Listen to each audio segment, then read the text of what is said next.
most investing advice out there starts with what to buy. And I personally think that that is just completely backwards. Before you would even think about stocks, returns, investment accounts, you really need to answer the 3 questions that I'm going to cover in this video first. If you skip them, to be honest, what you're picking and potentially where you're investing doesn't really matter.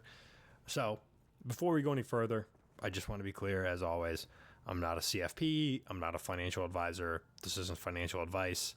I'm just sharing how I think about getting into building wealth and the thought process that I used when I was first getting started.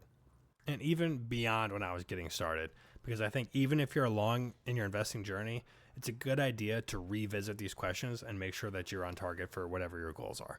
So the first question that I would ask myself, that I did ask myself, was how much do I actually need to invest on a monthly, which would turn into a yearly basis, and how I can increase that number over time.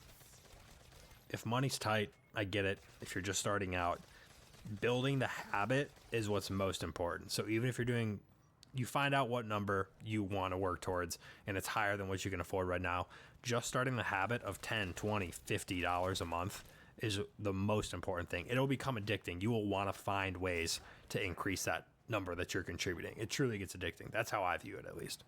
But eventually, you're going to want to ask yourself if what you are investing is getting you enough, it's enough to get you where you want to go. So here's the framework that I use to think about that.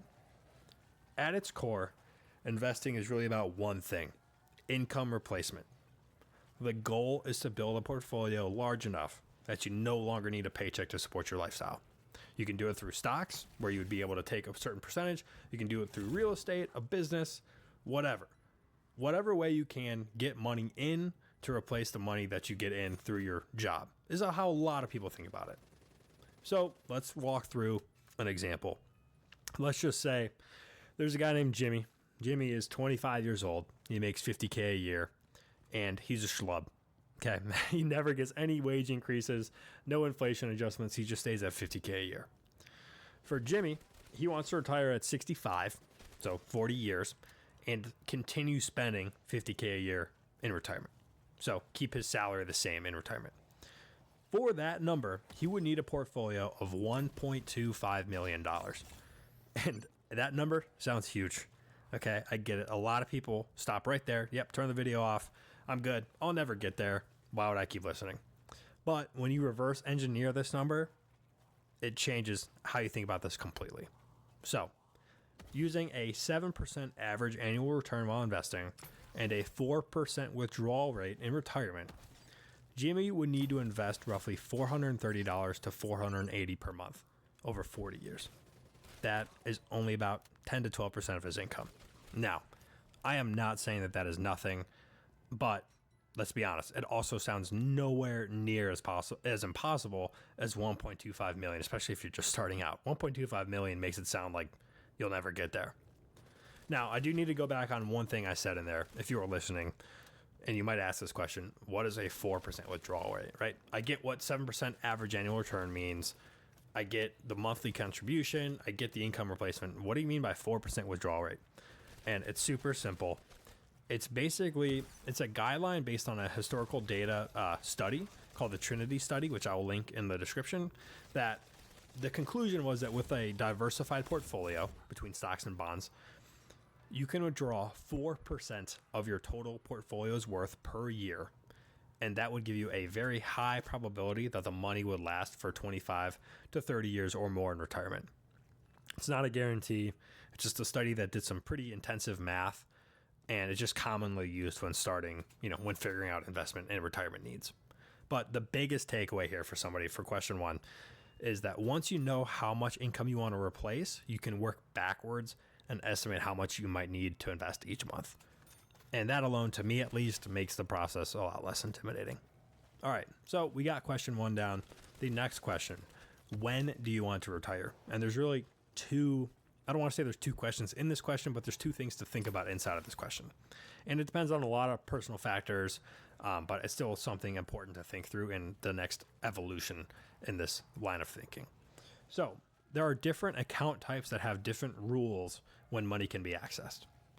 Traditional and Roth IRAs are 59.5 for full access to the funds. That's the principal plus the growth. 401ks are similar with some exceptions. There's a thing called the rule of 55. Really wouldn't concern yourself with it, especially for this video. And then there's brokerage accounts, which have no age restrictions on pulling the money out, but there's a lot of tax considerations with capital gains and income tax and that sort of thing. I can make a separate video on these accounts if that's something that you guys would value. Let me know. Drop something in the comments. I'd be happy to make it if I'm feeling like you guys would find that worthwhile. But personally, to make those accounts simpler, when I first learned about this stuff, the way that it was explained to me was you want to take advantage of any employer match that you get. So any money that your employer gives you in your 401k to invest, then you want to look at tax advantage accounts, the Roth, because that money grows tax-free, traditional IRAs because you can put in the money tax-free, but when you do pull it out in retirement, you have to pay the taxes then. And then also brokerage accounts for additional flexibility after you're getting your employee match, and tax advantage accounts and so on and so forth. Now, kind of the second part I touched on, the age at which you want to retire directly affects the math we talked about earlier. And like I said, with those account types, it also affects that too, because if you're all in a Roth and you want to retire before 59 and a half, it might be a little harder.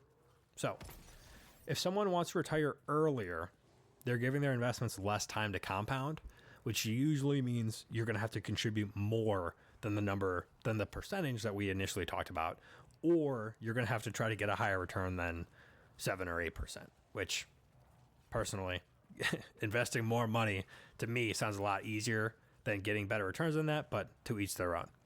In my own case, I'm not sure exactly when I'm going to retire, but I do use a brokerage account because I like the flexibility of having some money start growing now so that when I'm in my 30s, 40s, 50s, I can use that money for different things, but also use it to retire earlier than 59 and a half if I so choose to.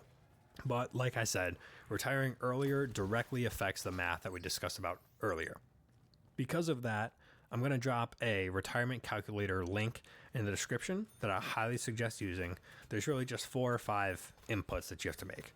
How old you are now, how old you are when you plan to retire, how much you currently have invested, how much you plan to invest each month, and then your rate of return. And then from that point on, it's just a mathematical calculation. Even though returns obviously can vary, it still is a good way to think about when you can retire given how much you're investing. The other thing, last thing, I don't factor in things like Social Security or pensions because I'm not really planning on Social Security being around. It may or may not be. I have no idea. And I don't have a pension. I almost did. I applied somewhere that actually did have a pension. I didn't get the job. I have no pension. I just have my 401k. So I don't include that. If you have a pension, you could, but they're just not, they haven't historically been super reliable, and it's outside of your control, really. Your investments are in your control. So at this point, you thought about how much you need to invest to reach your certain goal and how long it will take you to reach that certain goal and when you want to retire, which would naturally bring somebody to the third question, which is, what do I invest in? And this is the third question you need to ask yourself when you're thinking about how you're going to build wealth. And let me just say right now, this is by far the most debatable part of this section. There's probably going to be comments saying, oh, I would do this or that. But no one, including me or anyone you listen to on YouTube, knows what is going to outperform the S&P 500, what's going to underperform, what assets, what cryptocurrency, what stock, what blank is going to be the best. But once the first 2 questions are answered, which is how much can I invest and when am I going to retire, you can logically derive this explanation that I think. Again, this is not a perfect spot. I'm not telling you what to do. I just think a logical conclusion, once you know when you're retiring and how much, is indexed target date retirement funds. And these are just simply designed to gradually shift from higher risk assets when you're earlier on in your investing path, like stocks, those are typically higher risk, towards more conservative assets like bonds as you get closer to your retirement year. These target index funds make it so simple. They literally have the year of retirement in the name. Like in my 401k, I'm using the 2070 target date index fund. And that's not saying that I mean to retire at 2070, but I want to be on a delayed bond schedule because I'm I'm fine with taking the volatility with more stocks later on as I get closer to retirement. But the idea of them is to reduce volatility over time without requiring, constant decisions and rebalancing by you. Now, in my opinion, and I touched on this a second ago, you want indexed target date retirement funds. They have low expense ratios and they're designed for people who don't want actively managed target date retirement funds, because those do exist. They have higher expense ratios and typically, not always, but typically perform worse than the indexed ones. You often find funds like these in your employer retirement plans. They can also be available in different account types like Roth IRAs, 401ks, or like Roth IRAs and traditional IRAs. But in my own 401k, like I just said, it's by far the most straightforward and diversified option available. So that's what I use there. Again, not advice, just what I do. So once you've worked through these 3 questions, you have a framework, not a perfect plan, not a starting point, a framework, an idea of the things that you need to consider when you're starting to work towards retirement and planning your investment goals. Even if you're not new to this and you've been doing it for a while, I still think these 3 questions are helpful. But as always, money is personal and everyone's situation is different. The responsibility falls on you to figure out what research you need to do, make your own goals, and make sure the decisions you're making now align with them. My goal, as always with this channel, is to simply share a mental framework and a perspective and a way of thinking about things that makes money feel more approachable and makes sense. I'll leave the links below to the resources that I mentioned earlier. That's including the retirement calculator and the Trinity study, so you can explore, those avenues for yourself. And as always, thanks for taking the time to watch this. I really appreciate it.